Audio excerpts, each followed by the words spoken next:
6 decembrie 2012, Timișoara. Orașul va fi cuprins de o lume de basm. Porțile Palatului Baroc se vor deschide pentru cel mai important eveniment al anului, balul vienez din Mica Vienă. Valorile clasice vor prinde viață și se vor contopi cu cele moderne.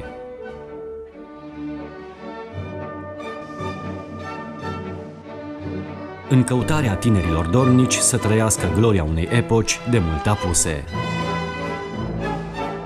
Tinerețe și entuziasm în ritm de vals.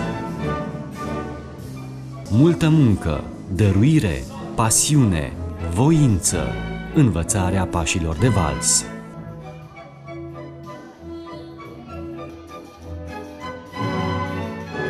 Admirație, concentrare, decizii grele, alegerea perechilor câștigătoare.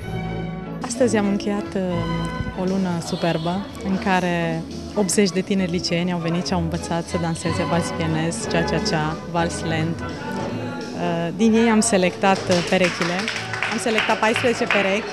Felul în care vor fi înștiințați despre asta va fi o surpriză, dar eu cred că toți au avut de câștigat și anume au câștigat plăcerea de a dansa o lună de zile.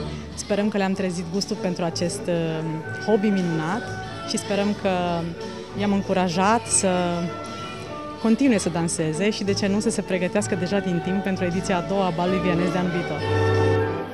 Emoții, bucurie, entuziasm. Tinerii primesc vestea cea mare.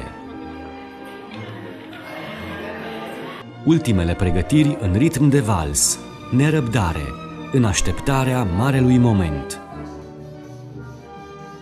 Prima ediție a balului vienez de la Timișoara.